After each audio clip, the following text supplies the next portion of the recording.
Mr. President, it has taken us 4 months, but we are finally on the verge of passing the long overdue emergency extension of unemployment benefits.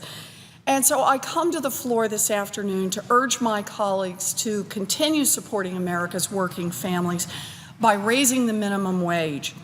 Over the past 50 years, the value of the minimum wage has sharply declined. In 1968, the minimum wage was high enough to keep a working parent with a family of 3 out of poverty. In 1980, the minimum wage was at least high enough to keep a working parent with a family of 2 out of poverty.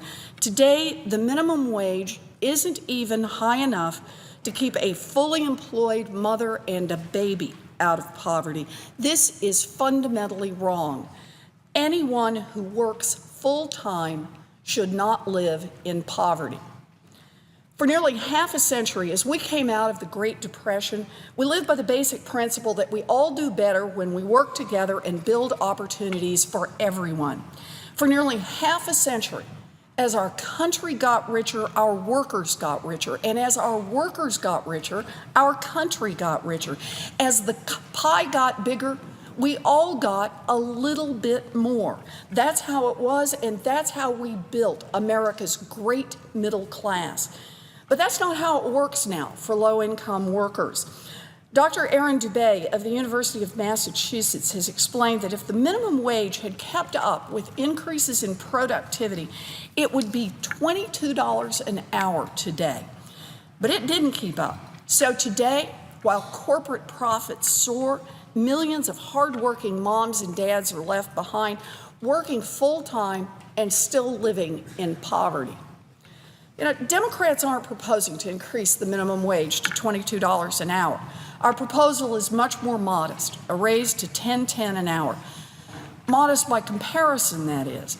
But for at least 14 million children who depend on a parent whose wages would go up as a result of this legislation, this increase will make their lives a whole lot more secure.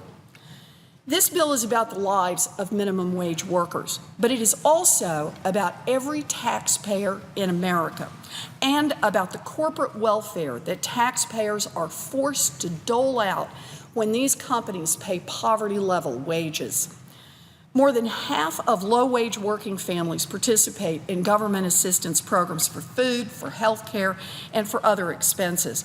A study by researchers at UC Berkeley and the University of Illinois showed that we spend about $240 billion a year providing benefits to working families through food stamps, Medicaid, and other anti-poverty programs.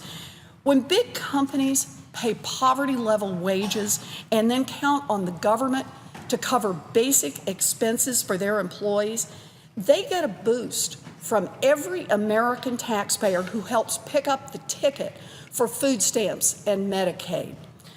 Taxpayer dollars are being used to boost the profits of private companies that don't want to pay their employees enough to keep them out of poverty. That's corporate welfare, plain and simple. I understand why some businesses might like to keep it that way, but American taxpayers have had enough of this corporate welfare. American workers have had enough of this corporate welfare. America has had enough of this corporate welfare. This is an uphill fight. Those big corporations that pay poverty-level wages want to keep things the way they are. And why not? It's more money for corporate dividends and CEO bonuses. So those companies hire armies of lobbyists and lawyers who lean on Washington politicians to keep things exactly the way they are. Minimum wage workers don't have an army of lobbyists and lawyers, and American taxpayers don't either. But Congress doesn't work for those big companies. We work for the workers and the taxpayers and the voters who sent us here. It's time to call out this corporate welfare for what it is, and it's time to fight back. It's been 7 years since Congress last increased the minimum wage. Senator Ted Kennedy led that fight, and I'm proud to carry that fight forward today. It's time to honor work again. time to honor the people who get up every day and bust their tails to try to build a life for themselves and their children. It is time to increase the minimum wage. Thank you, Mr. President. I yield, and I suggest the absence of a quorum.